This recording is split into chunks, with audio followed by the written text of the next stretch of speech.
How did you get Larry Blackman, Bootsy, and all the OGs to kind of step in on the first project?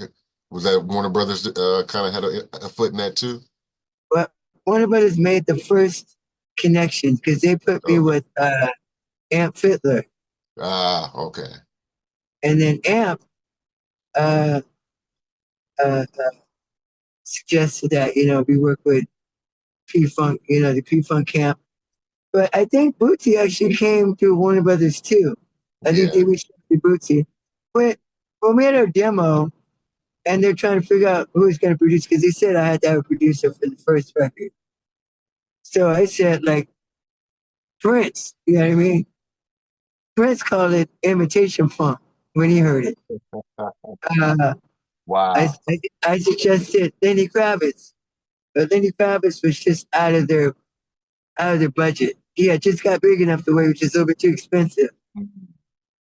So I'm like, what about George Clinton? And they're like, he was already like $400,000 over his recording budget. That's when George was going big back then. So, Yeah. Yeah. they didn't trust doing that. Yeah. But they put me with Bootsy just because they were putting me with different writers.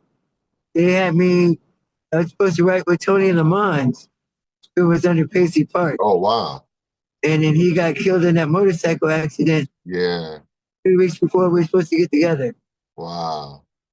Yeah, it was a lot of weird, ironic. I was supposed to write with Thomas Dolby, Steve Ferris from Mr. Mister. Just some weird, they were just trying stuff. Really? Uh, Ali Willis, who wrote some hits for Earth, Wind, and Fire. Yeah. Yeah. And I wasn't into any of these ideas. David Gamson, who from Squiddy Politti, who, Wow. who actually ended up doing that dope record with Roger at the time. If I had known that, I would have gone with David Gamson, but all I knew was Squiddy Politti of him. I'm like, that don't match. Yeah. You know what I mean? It's crazy, man. But Bootsy, they just wanted me to write with. Mhm. And the vibe, man, Bootsy and I hit it off so good. Like that was probably the best match that I had out of all the cats I worked with. And then Bootsy's the one who brought in George. The label didn't even know about it. Bootsy like held up kicking the due track on the phone to George, and George came down that night because he was in LA working on mixing Paint the White House Black. Yeah. And he came down and showed up with Don Silva, Sue Ann Caldwell, Trey Lou, Fred Wesley. They all showed up in That's Michigan. insane.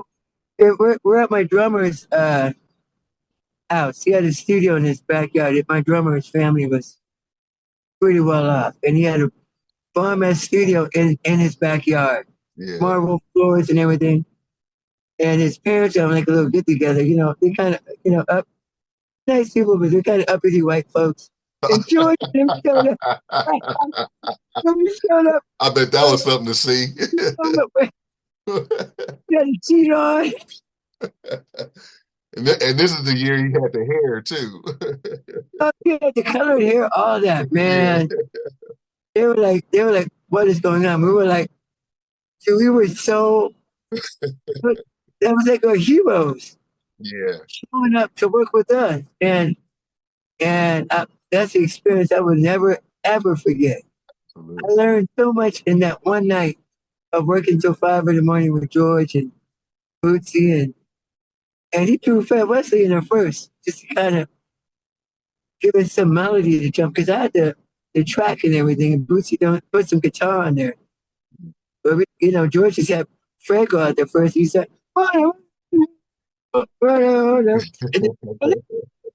and set the whole thing off. Yeah. Man, I tell you, that was their vibe.